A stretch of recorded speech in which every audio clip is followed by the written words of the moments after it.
La critique de pub d'aujourd'hui va être assez compliquée. Pourquoi? Parce que l'entreprise pour laquelle je critique les publicités a plus de 80 pubs actives en ce moment. Puis généralement, quand une entreprise a beaucoup de publicités et que les publicités sont bonnes, évidemment, ce que j'espère, c'est signe d'une bonne stratégie publicitaire et d'un bon investissement. Est-ce qu'on va arriver à trouver des points à améliorer aujourd'hui? Ben honnêtement, peut-être pas. Donc, j'ai hâte de voir ça aujourd'hui. On critique les publicités de laboratoire. Sans plus tarder, on va ouvrir la bibliothèque publicitaire de Facebook et regarder les publicités qui sont actives, essayer de sortir les bons coups, je pense qu'il va en avoir, mais aussi les éléments peut-être à améliorer ou à tester dans le futur. Et juste avant d'y aller, je dois faire mon petit disclaimer habituel. Je ne connais pas la stratégie publicitaire d'Omi. Je ne sais pas le budget, l'investissement qu'ils mettent, les résultats qu'ils ont ou l'importance qu'ils accordent à leur stratégie de pub.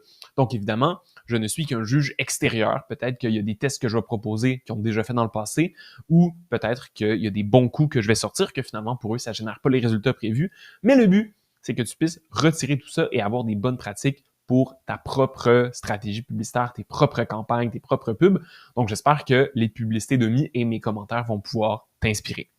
Donc, sans plus attendre, j'ouvre mon écran sur les publicités d'Omi et on en a 82 actuellement. Je crois qu'il y en a quelques-unes là-dedans qui sont désactivées, que Meta nous affiche quand même, mais on en a pratiquement 80 dans tous les cas qui sont actives, qui sont diffusées en ce moment. Et généralement, ça signifie quand même qu'il y a un bon budget de publicité qui est investi. Donc, je l'espère qu'il y a quand même des résultats derrière. Pour ça, tant mieux, chapeau Omi. Il n'y a pas beaucoup d'entreprises québécoises qui arrivent à avoir une stratégie publicitaire aussi développée et c'est très cool. Puis quand on défile, on voit qu'il y a beaucoup de sortes de pubs. Je vais y aller un petit peu rapidement parce qu'il y en a énormément, mais on a des belles publicités qui présentent les produits.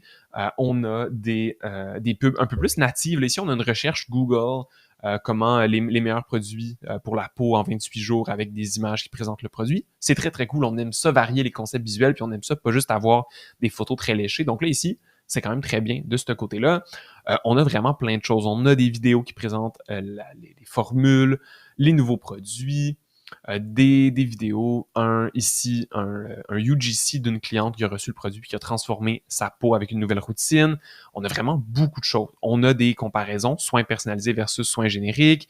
On a des témoignages, on a des vidéos, on a d'autres UGC. Bref, on a vraiment, vraiment beaucoup de stock et ça, très, très bien. Chapeau, c'est un des commentaires à améliorer que je fais chez beaucoup, beaucoup d'entreprises. Ici, Omi l'a clairement compris, donc ça, c'est super. Je vais quand même ici sortir un point qui pourrait être à améliorer dans les pubs, c'est que, je l'ai dit, il y a beaucoup de visuels, beaucoup de diversité de ce côté-là. Côté texte, j'ai l'impression qu'on est un petit peu toujours dans la même zone de confort.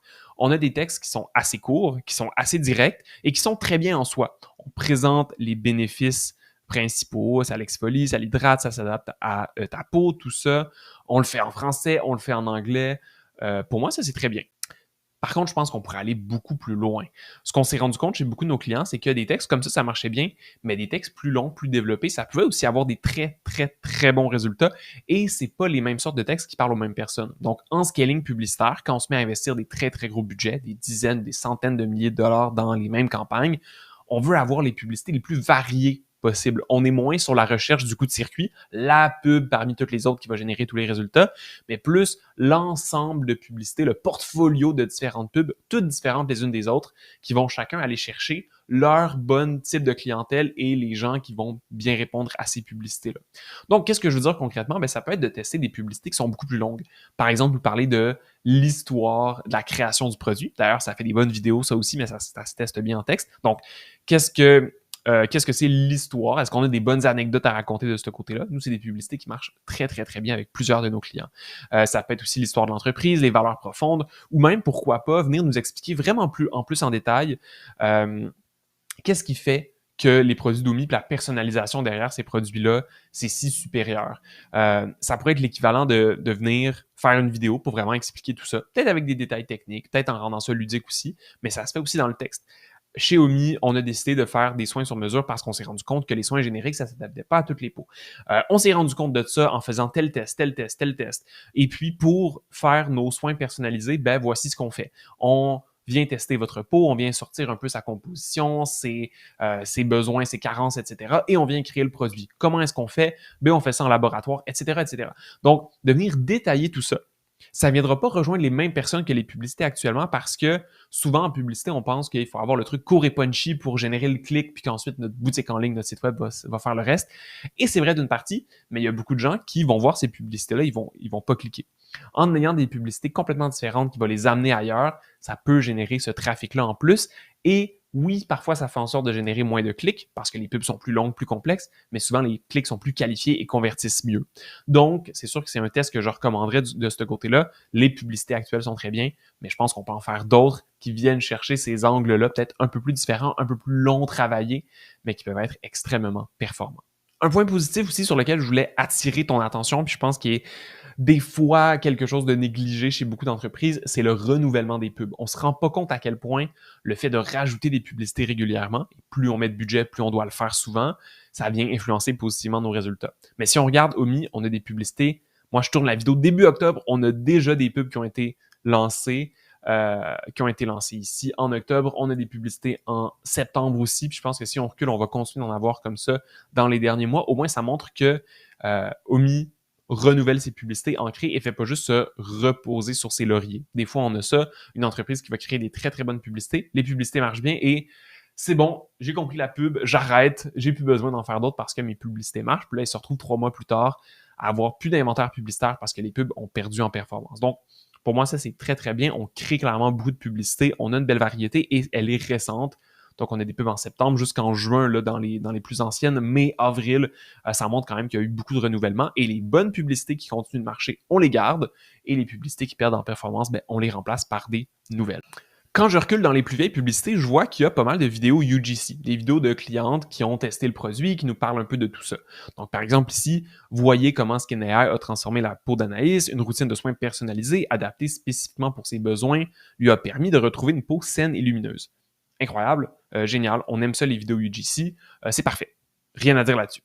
Un test que je ferais par exemple et qu'on voit qui marche très très bien chez nos clients, souvent beaucoup mieux que les UGC, c'est des vidéos FGC. Bon, oui, encore une autre terminologie. Le UGC, c'est le User Generated Content. C'est quand on demande à des utilisatrices ou des utilisateurs de nos produits de nous faire du contenu. Donc, parle-nous de ton expérience, parle-nous de ta routine de cosmétique dans ce cas-ci, ou la routine plutôt de soins.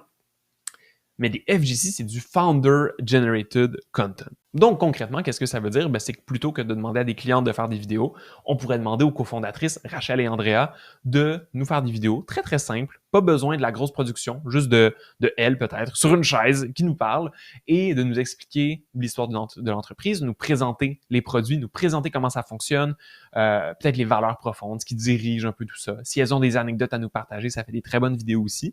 Puis ce qu'on s'est rendu compte, c'est que ces vidéos-là, de fondatrices et de fondateurs, souvent, c'est des gens qui sont pas habitués tout le temps de parler à la caméra et c'est parfait comme ça.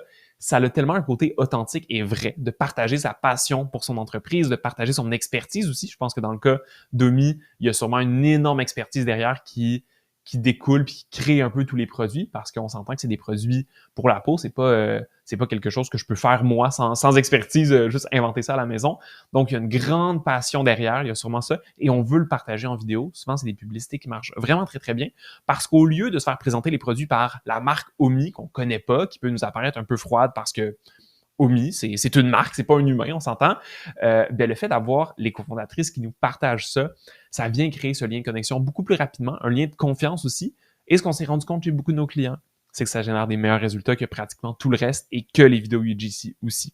Les gens sont rendus habitués de voir des vidéos UGC, des témoignages clients, des unboxings et tout ça. Mais quand on a un fondateur ou une fondatrice qui nous parle avec passion de ses bébés, ben dans ce cas-ci de ses produits, ça a tendance à très, très bien marcher. Même quand c'est une production qui n'est pas très léchée, que le montage est correct, puis que la personne se reprend pendant la vidéo, c'est encore plus naturel, puis ça marche encore mieux. Voilà. Pour vrai, somme toute, la stratégie publicitaire d'Omi, elle est vraiment excellente. J'espère que ça génère des bons résultats. Si ça ne génère pas des bons résultats, c'est peut-être plus d'un ordre stratégique de ce qu'on choisit de mettre de l'avant ou de technique, donc du côté du tracking, du côté du ciblage. Mais je pense que côté créatif, il y a peut-être des tests à faire. J'espère que j'en ai présenté quelques-uns qui sont assez convaincants, puis je pense qu'ils vont pouvoir donner des bons résultats. Mais on est sur une base qui est vraiment, vraiment excellente. C'est rare que je vois ça dans mes critiques de publicité. Il faut le souligner. Si jamais tu penses que j'ai oublié quelque chose, n'hésite pas à me le mettre en commentaire. J'espère aussi que ça va t'avoir permis, toi, d'avoir de l'inspiration sur tes propres campagnes publicitaires. Si jamais tu vois ça et tu te dis hey, « moi aussi, je dois diversifier mes pubs, j'en ai juste quelques-unes, puis ouf, je sais pas trop quoi faire », on a regroupé nos 16 publicités qui ont le mieux marché depuis début 2025 chez nos clientes et clients boutiques en ligne et on les a mis dans un petit pack Notion que tu peux retrouver dans la description. Tu as juste à t'inscrire pour le recevoir. C'est nos 16 meilleures publicités e-commerce. Il y a plein de concepts que tu peux répliquer dans ton entreprise et c'est complètement gratuit. Sinon, tu peux toujours t'abonner pour ne pas manquer nos prochaines vidéos et je te souhaite une super bonne journée. Salut!